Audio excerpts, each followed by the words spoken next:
Cycle समोसे वाला।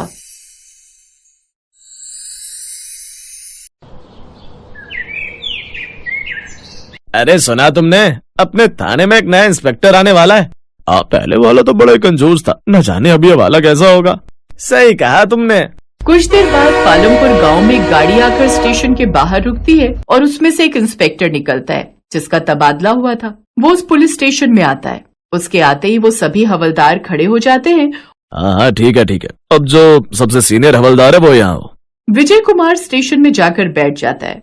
ओह, तो तुम हो यहाँ के सबसे पुराने हवलदार? जी साहब, मेरा नाम मनोहर है और मैं अगले साल ही यहाँ से रिटायर होने वाला हूँ। तो क्या करूँ, बैंड बाजा मंगवाऊँ क्या? तुझसे पूछा क्या किसी ने कि तू कब रिटायर होगा या नहीं? मुझे इससे क्या लेना देना? तू कभी भी रिटायर हो या ना हो, ये इस थाने में पूरी जिंदगी गुजार दे, मुझे इससे क्या? बेकारी मेरा टाइम खोटी कर रहा है। अच्छा चल, अब जाकर मेरे लिए एक बढ़िया कटिंग वाली चाय लेकर आ। जी साहब, अभी लेकर आया। बूढ़ा मनोहर अब जल्दी से सामने वाली चाय की दुकान पर गया और उसके लिए चाय ले आया। इतनी ठीक भी नहीं है लेकिन इतनी बुरी भी नहीं है। अच्छा ये बता मनोहर, तुझे मेरे बारे में क्या क्या पता है? सर वो अरे क्या हुआ, तू डर क्यों रहा है? जो भी मेरे बारे में सुना है वो सब तू अच्छे से बता, मुझे बुरा नहीं लगेगा। देख ये सब तो चलता ही है, लोग तो पीठ पीछे प्रधानमंत्री को भी गालियां देते हैं। क्यों? चल अब जल्दी जल्दी बता, क्या सुना है तूने मेरे बारे में? वो साहब, यही कि आप रिश्वत लेने में माहिर हैं। रिश्वत के लिए तो आप झूठे को सच्चा और सच्चे को झूठा बना सकते हैं। अगर पैसे मिल जाएं तो आपके लिए क्या बड़ा और क्या छोटा सब एक समान है। बस यही सब सुना है साहब, लेकिन सुनी हुई बातें कहाँ सच होती हैं? लोगों की आधी से ज्यादा बातें तो झूठी होती है ना। हाँ हो भी सकता है, लेकिन मैं तुझे ये बताना चाहता हूँ कि तूने जो भी सुना है ना वो कम है। मैं तो बहुत बड़ा फिल्म हूँ, पैसे के लिए तुझे भी खड़े खड़े भेज दूं, समझा? और बिना रिश्वत के तो मेरा गुजारा चलता ही नहीं है, क्योंकि मेरे खर्चे थोड़े हाई फाई हैं। खैर ये बता, अब अपने गाँव की गुनाह की फाइल कहाँ है? बाहर मेरे टेबल पर रखी है, अभी लाता हूँ साहब। अबे ओ चाचा, तुझे किसने कहा इस उम्र में इतना फुर्ती दिखाने को? ज्यादा फुर्ती दिखाएगा ना तो ऐसा ना हो कि इस उम्र में तेरी हड्डियां चटक जाएं, समझा? चलो मुझे ये बता, इस गांव में कौन क्या क्या बिजनेस करता है और कितने पैसे कमाता है, वो सब जानकारी मुझे बताओ, समझे? अब उसने एक एक कर सभी की जानकारी देनी शुरू की। ठीक है, तो कल हम गाँव का मुआयना करने चलेंगे। चल अब सामने वाले ढाबे से मेरे लिए बढ़िया सी थाली बनवा कर ले, और हाँ, उस ढाबे वाले को समझा देना कि मुझसे पैसे मांगने की हिम्मत भी ना करे। बड़ा ही घूसखोर है इंस्पेक्टर, तो आते मुफ्त में खाने बैठ गया। गांव के इस पुलिस स्टेशन में एक नया इंस्पेक्टर आया था जो कि बड़ा ही घूसखोर था। उसी गांव में एक छोर पर मनीष नाम का एक आदमी रहता था जो कि साइकिल पर समोसे बेचा करता था। उसके समोसे सबको ही बड़े पसंद आते थे। समोसे समोसे आइए, गर्मा गर्म समोसे खाइए, आइए आइए जल्दी आइए, समोसे खाइए। अब एक एक कर उसके पास ग्राहक आने लगे। आ गया मनीष बेटा, कब से मैं तेरे समोसे के इंतजार में खड़ी थी। तेरे समोसों के नाम से ही ना मुंह में पानी आ जाता है। ओए होए होए, कितने चटपटे होते हैं तेरे ये समोसे। अरे काकी, इस उम्र में ज्यादा चटपटा खाना ना सेहत के लिए हानिकारक है, समझी? इसलिए सोच समझ कर खाया करो। अरे ओ राजू, इस उम्र से क्या मतलब है तुम्हारा? कमला काकी की अभी उम्र क्या है? देखो तो कितनी जवान है अभी तो। बोलो काकी, कितने समोसे करूं? हाय जीते रहे मनीष, तू ऐसा कर, मेरे लिए 4 समोसे बांध दे। चाची, इस उम्र में 4 खा जाओगी? चुप कर कमबख्त, मेरे खाने पर क्यों नजर लगा कर रखे हुए है? हाँ राजू, काकी बिल्कुल ठीक कह रही है। खबरदार जो तूने अब से काकी को नजर लगाई। मैं तो कहता हूँ काकी, तुम काला टीका लगाकर निकला करो, तुम्हें किसी की नजर नहीं लगेगी। बिल्कुल ठीक कहता है तू बिटवा। मनीष बड़ा ही होशियार था। अपनी बातों से वो सबका मन लगाए रखता था। साथ ही कई बार वो अपने ग्राहकों के साथ ऐसी ऐसी शर्त लगाता कि सब शर्त हार जाते और वो जीत जाता। ऐसे ही एक रोज जब उसके पास गांव का मास्टर समोसे खा रहा था, तभी मनीष की नजर सामने वाले पेड़ पर बैठे बंदर पर जाती है और वो मन ही मन सोचता है, अभी मैं इससे शर्त लगाता हूँ। हाँ, इसमें कौन सी बड़ी बात है? वैसे भी तू साइकिल समोसे वाला, मुझसे क्या ही शर्त जीत पाएगा? बोल क्या सवाल है, मैं तैयार हूँ। मास्टर जी, मैंने सुना है कि इंसान बंदर से ही आए, मतलब बंदर ही बाद में इंसान बने। अगर ऐसा है तो अभी भी वो देखो, पेड़ पर ये सब बंदर क्यों रह गए? ये सब इंसान क्यों नहीं बने? मनीष का ये सवाल सुनकर मास्टर अपना सर खुजाने लगता है। सोचो सोचो, जवाब दो, बोलो। अब वो मास्टर काफी देर तक सोचता है, लेकिन उसके पास इसका जवाब नहीं होता। इसका जवाब तो मेरे पास नहीं है, लेकिन इस समोसे वाले के पास है। लेकिन इसके जवाब के 200 रुपए लगेंगे। बोलो मंजूर है तो बताऊं जवाब? हाँ बोल। अब देखो साहब, हम इंसान जिस बंदर की प्रजाति से आए हैं वो अलग प्रजाति थी, और पेड़ पर रहने वाले बंदर अलग प्रजाति के हैं, इसीलिए तो वो बंदर आज तक बंदर ही रह गए और वो इंसान नहीं बन पाए।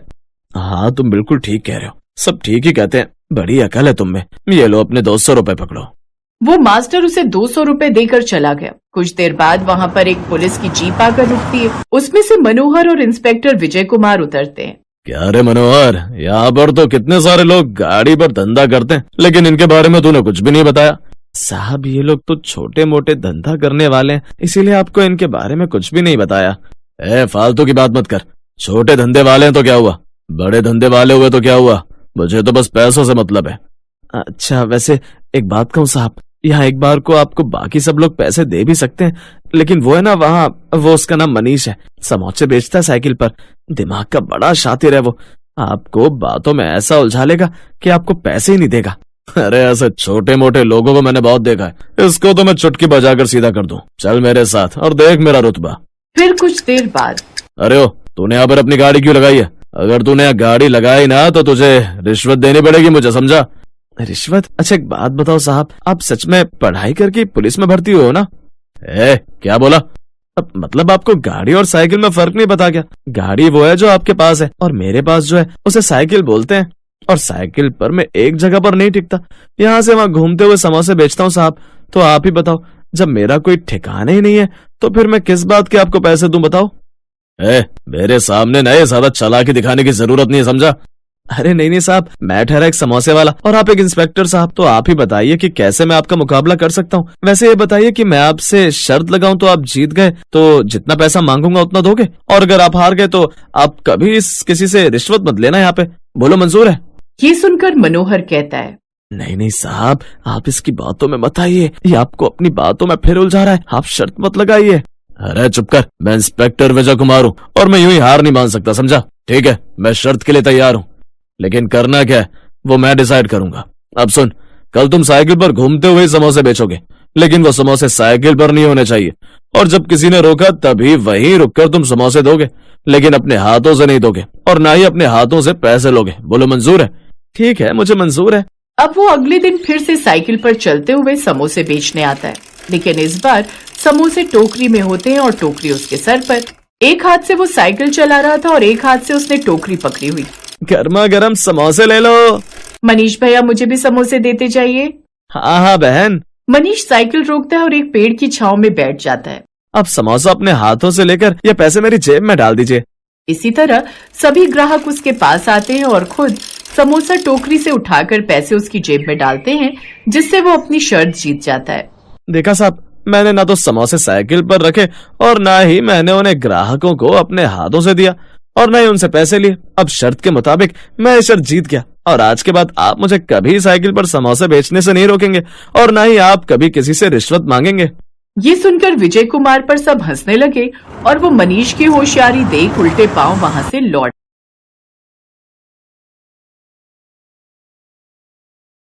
पालमपुर गांव में गणेश नाम का एक आदमी रहता था।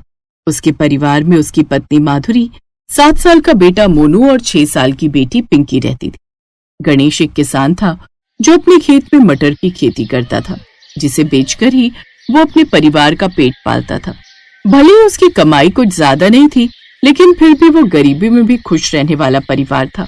ऐसे ही एक रोज, बाबा मेरे स्कूल का बस्ता फट रहा है। माँ ने सिला भी था लेकिन वो फिर से फट गया। भैया का पुराना बस्ता था ना, वो शायद इसलिए। बाबा आप मुझे नया बैग दिला दो ना, स्कूल में सब बच्चे मेरा मजाक उड़ाते हैं। हमारी बिटिया को नया बस्ता चाहिए। ठीक है, इस बार की फसल से जो भी कमाई होगी ना तो मैं तेरे लिए नया बस्ता ले आऊंगा। तो बस अपनी पढ़ाई लिखाई अच्छे से करना, अच्छा, और खूब नाम रोशन करना अपने बाबा का। अच्छा बाबा, उसे नया बस्ता, और मैं कब से नया बैट मांग रहा हूँ, उसका क्या? चुप कर नालायक, है वो पढ़ाई की चीज मांग रही है और तू बेफालतू के पैसे खर्च करवाना चाहता है। तुझसे छोटी है लेकिन अक्ल तुझसे ज्यादा है उसमें। हाँ अच्छा बस भी कीजिए, इनका तो यही चलता रहता है। आप इन्हें जल्दी से स्कूल छोड़ाइए, नहीं तो मौसम बिगड़ रहा है, कहीं बारिश ना आ जाए। हमारे पास छाता भी नहीं है। हाँ हाँ चलो बच्चों, जल्दी चलो। माधुरी, मैं इनको छोड़कर वहीं से खेत पर चला जाऊंगा। है तुम भी घर का काम निपटा कर चली आना खेत पर। इस बार मटर की फसल अच्छी हुई है, ऊपर वाले ने चाहा तो इस बार हम नया छाता और बस्ता जरूर खरीद पाएंगे, और नया बैट भी बाबा। अरे तू नहीं सुधरेगा, चल। गणेश दोनों को स्कूल छोड़कर वहीं से काम पर निकल गया। कुछ देर बाद माधुरी भी घर का काम निपटा कर खेत पर आ गई। फिर दोनों साथ में खेत पर काम करने लगे। दोनों पति पत्नी सारा दिन इसी तरह अपने खेत पर मेहनत करते। ऐसे ही कुछ दिन बीत गए। बस माधुरी, अब अपनी मटर की खेती तैयार हो गई है, कल ही हम ये सब मटर उतार लेंगे। ठीक कहा जी, चलिए अब घर चलते हैं। दोनों पति पत्नी घर लौट रहे थे कि तभी रास्ते में उन्हें उनका मकान मालिक घनश्याम मिल गया। क्यों भाई गणेश, कहाँ मुँह छिपाता फिर रहा भाई है? भूल गया या फिर से याद दिलाऊं? इस महीने का तेरा किराया अभी बकाया है। आप मुझे कुछ दिन की मोहलत और दे दीजिए मालिक, मैं जल्द ही आपके पैसे दे दूंगा। वो तो तुझे देना ही पड़ेंगे, नहीं तो धक्के मारकर तुझे तेरे परिवार के साथ घर से निकाल फेंकूंगा। नहीं नहीं मालिक, बस कुछ दिन की मोहलत और दे दीजिए। अरे रानी तू कह रही है तो कुछ दिन की मोहलत और दी जा। ये कहकर घनश्याम वहां से चला गया। दरअसल माधुरी दिखने में काफी सुंदर थी, इसलिए अक्सर गांव के कुछ लोगों की नीयत उसे देखकर बिगड़ जाती थी। मेरा बस चले तो इस गंजे की टाट पर अपनी चप्पल उठाकर मार दो, बिल्कुल भी तमीज नहीं है इसे औरत से बात करने की। जाने दीजिए ना, आप तो जानते ही हैं उनकी आदत। दोनों पति पत्नी घर आ गए। ऐसी शाम बीती और खाना खाकर वो सब नीचे चटाई बिछाकर सो गए, इस उम्मीद में कि कल से उनके दुख दूर हो जाएंगे। लेकिन किस्मत को तो कुछ और ही मंजूर था। अचानक से आधी रात को मौसम ने करवट ली और बादलों की तेज गड़गड़ाहट के साथ गांव में तेज बारिश और ओले पड़ने शुरू हो गए और उस बारिश से उनकी मटर की सारी फसल खराब हो गई। बारिश थमने के साथ ही अगली सुबह वो खेतों पर भागकर गए तो सब कुछ बर्बाद हो चुका था। गणेश अपने मटर की हालत देखकर खेत में ही फूट फूट कर रोने लगा। ए भगवान, अब हम बर्बाद हो गए, तो हम गरीबों की जिंदगी जीते जी क्यों नरक बना देता है भगवान। अब मैं अपने बच्चों की ख्वाहिशें कैसे पूरी करूंगा। माधुरी काफी हिम्मत वाली थी। उसने गणेश को हौसला दिया और उसे अपने साथ घर ले आई। देखिए, कुदरत के आगे कहाँ किसी की चली है। अब जो नसीब में लिखा था वो तो होना ही था। अब आप हिम्मत रखिए, ऊपर वाले की मर्जी से ये सब हुआ है तो उसने जरूर हमारे लिए कुछ न कुछ अच्छा ही सोचा होगा। अपनी फसल खराब होने से गणेश पूरी तरह से टूट चुका था। हफ्ते भर बाद घनश्याम अपने कुछ गुंडों के साथ उनके घर पहुंच गया। अब तो तू बर्बाद हो गया, तेरे तो खुद ही खाने के लाले पड़े हैं और तू मेरा किराया क्या ही देगा, इसीलिए अभी के अभी तुम सब निकलो यहाँ से। मालिक ऐसा ना करो, पहले ही हम काफी दुख में हैं, ऊपर से बाहर बारिश भी है, ऐसे में मैं अपने बीवी बच्चों के साथ कहाँ जाऊंगा। तू अपने पिल्लों को लेकर जा मर्जी जा, लेकिन हाँ रानी, अगर तू चाहे तो तू मेरे साथ रह सकती है, कसम से तुझे हमेशा गोज रखूंगा। अगर अगली बार तेरे मुंह से ये बात सुनी ना तो चप्पल से ऐसी कुटाई करूंगी कि जो थोड़ी बहुत बाल है वो भी नहीं बचेंगे। और तू क्या निकालेगा, हम ही जा रहे हैं घर छोड़कर। मम्मी, मैं तो कहता हूँ ये मिर्च का डब्बा इसकी आंखों में उड़ेल दो, बुड्ढा खुसट कहीं का। तेरी तो खबरदार, जो मेरे बच्चों को हाथ भी लगाया, नहीं तो दोनों हाथ उखाड़कर ऐसे फेंकूंगी कि एक कश्मीर में जाकर गिरेगा और दूसरा सीधा कन्याकुमारी में। माधुरी अपने पति और बच्चों के साथ वहां से चली जाती है। कुछ देर बाद तेज हवा चलने लगती है, जिसके बाद बरसात शुरू हो जाती है। बारिश में भीगते हुए वो जंगल की तरफ चल पड़ते हैं, जहाँ एक गुफा उन्हें दिखाई देती है और वो उसी में रहने लगते हैं। बाहर जोरों की बारिश और पेट में भूख, जैसे तैसे वो वहीं पर सो जाते हैं। अगली सुबह बारिश थम जाती है। माँ, भूख लगी है, कुछ खाने को दो ना। मैं अपने साथ थोड़ा आटा लाई थी जो घर में बचा हुआ था, इन्हीं की रोटी बनाकर मैं बच्चों को खिला देती हूँ। ठीक है माधुरी, मैं भी कुछ काम ढूंढ कर आता हूँ। शाम को गणेश खाली हाथ लौटता है।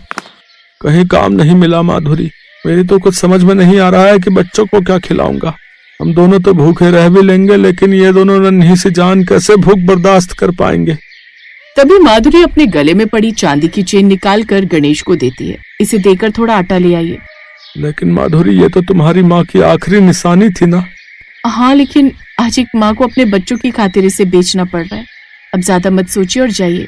गणेश दुकान जाकर आटा और सामान ले आता है और माधुरी अपने खेत में जाती है, जहाँ कुछ मटर की फसल टूट कर पड़ी हुई थी। उन मटर को वो अपने साथ ले आती है, जिसके बाद वो उन दानों को तेल में तल लेती है। फिर मसाला बनाकर उन तले हुए मटर को उसमें डाल लेती है और कुछ ही देर में तले हुए मटर की सब्जी बनकर तैयार हो जाती है। फिर सबको खाने को परोसती है। जैसे ही वो सभी पहला निवाला मुंह में डालते हैं तो एक दूसरे की शक्ल देखने लगते हैं। क्या हुआ, सब्जी अच्छी नहीं बनी क्या? मम्मी, अच्छी नहीं, बहुत अच्छी बनी है। सच में माधुरी, इतनी अच्छी सब्जी हमने आज तक नहीं खाई। हमने क्या, किसी ने भी नहीं खाई होगी। तुमने ये कहाँ से सीखी? सच कहूँ तो सीखी नहीं, कल अपने खेत पर गई थी, वहीं से बचे कुचे मटर उठा लाई और धूप में सुखाकर उन्हें तलकर बना डाला। लेकिन ये सचमुच में कमाल के बने हैं। अगर तुम इसी का ठेला लगाकर बेचो तो तुम खूब पैसे कमाओगी। सच? तो सोचना क्या, आज से ही बल्कि अभी से ही शुरू करते हैं। सब्जी अभी भी काफी बची है, मैं साथ में थोड़ी पूड़ी लगा देती हूँ। आप पतीले में ये सब्जी, डब्बे में पूड़ी और मैं थोड़े पत्ते की प्लेट और कटोरी बना देती हूँ, आप उन्हीं में देते जाइएगा। अब एक काम करते हैं, दोनों साथ में चलते हैं। तैयारी करने के बाद दोनों बाजार चले गए। तली हुई मटर की सब्जी और पूरी खा लो। है? तली हुई मटर की सब्जी? भाई ये तो पहली बार सुना। भैया कितने की प्लेट दी भाई साहब? जी सिर्फ 30 रुपए। अच्छा लगा दो फिर। माधुरी जल्दी से उसे एक प्लेट लगा कर देती है और सच में माधुरी की तली हुई मटर की सब्जी कमाल कर गई। लोगों को वो पसंद आई और अब और प्लेट की डिमांड आने लगी। क्या कमाल की सब्जी है भाई साहब। कल मैं मंदिर के बाहर भंडारा करवा रहा हूँ और मैं चाहता हूँ कि आप पूरी के साथ ऐसी ही तली हुई मटर की सब्जी पूरी के साथ बनाओ। एडवांस के तौर पर ये रहे ये 30,000। पहले ही दिन उन्हें बड़ा ऑर्डर मिल गया।